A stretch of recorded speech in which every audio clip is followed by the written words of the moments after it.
ఇలియంకుడి మారనాయనార్ ఒక రైతు. మారనార్ అతని పేరు. అతను ఇలియంకుడి అనే గ్రామంలో నివసించాడు. అతను శివుడు మరియు అతని భక్తులకు గొప్ప భక్తుడు.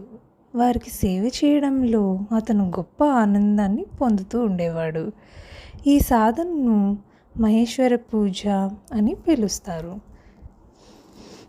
విభూతి, రుద్రాక్ష మొదలైన బాహ్య చిహ్నాలతో ఉన్న శివభక్తుడిని చూసి అతన్ని స్వయంగా శివుడిగా భావించి స్వాగతించి అతని ముందు సాష్టాంగ నమస్కారం చేసి అతని చేతులు మరియు కాళ్ళు కడుక్కోవడానికి నీరిచ్చి ఆ నీరు త్రాగడం, అతనికి ఆసనం వేయడం, పువ్వులు, ధూపం, దీపం మరియు నైవేద్యంతో పూజించడం, మధురమైన మాటలతో అతన్ని సంతోషపెట్టడం, అవకాశం ఇచ్చినందుకు భగవంతుడికి కృతజ్ఞతలు చెప్పడం మరియు అతిథిని పంపేటప్పుడు కొంత దూరం పాటు అతనితో పాటు వెళ్ళడం, ఇవి మహేశ్వర పూజ. ఇది శాస్త్రాలలో ఒకటి. భగవంతుని భక్తులకు ఆహారం అందించడం వలన అతని హృదయం శుద్ధి అయింది మరియు దేవుని కృపకు తగిన పాత్రగా మారింది.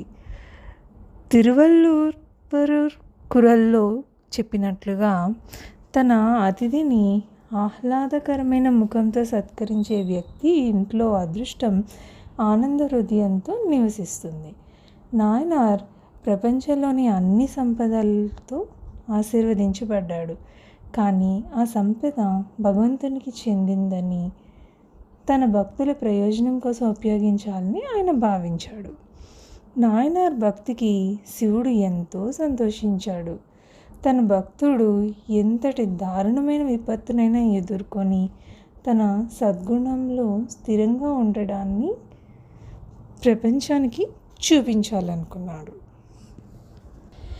నాయనార్ సంపద కరిగిపోయింది. అతని సంపద కరిగిపోయింది కానీ అతని ధర్మం కరిగిపోలేదు. దీనికి విరుద్ధంగా ప్రభువు మరియు అతని భక్తుల పట్ల అతని భక్తి మరింత తీవ్రమైంది. నాయనార్ తన ఆస్తినంతా అమ్మేశాడు మరియు భగవంతుని భక్తులకు సేవ చేయడానికి తనను తాను కూడా అమ్ముకోవాల్సి వచ్చింది. ఒకరోజు భారీ వర్షం పడుతోంది.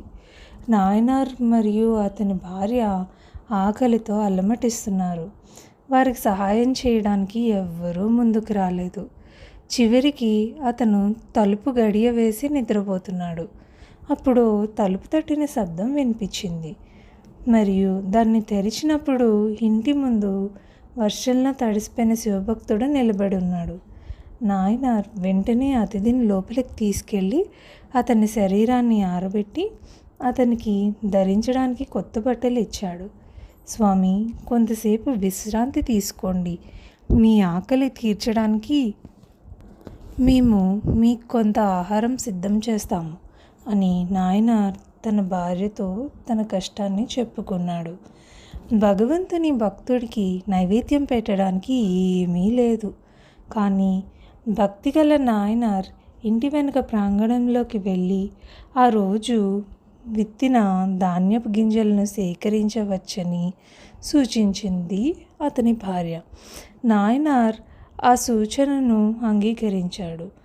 భారీ వర్షం కారణంగా ధాన్యాలు తేలుతున్నాయి మరియు వాటిని బుట్టలో సేకరించడం సులభం. అతను ధాన్యాలు తెచ్చిన వెంటనే భార్య వాటిని వేయించి చూర్ణం చేసి వారి స్వంత పెరట్లో పెరిగిన కొన్ని ఆకుకూరల సహాయంతో అతిథికి మంచి విందు వండింది. నాయనార్ చాలా సంతోషంగా ఉన్నాడు.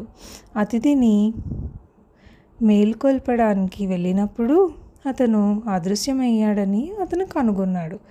అదే సమయంలో నాయనార్ ఆకాశంలో భక్తుని రూపంలో వచ్చిన శివుడిని మరియు తల్లి పార్వతీ దేవిని తనపై మరియు అతని భార్యపై ఆశీర్వాదం కురిపించడాన్ని చూశాడు. ప్రభువు ఇలా అన్నాడు: ఓ గొప్ప ఆత్మలారా, మీ భక్తికి నేను చాలా సంతోషించాను. మీరు త్వరలోనే నా నివాసాన్ని చేరుకుంటారు మరియు అక్కడ శాశ్వతంగా నివసిస్తారు. ఓం నమః శివాయ.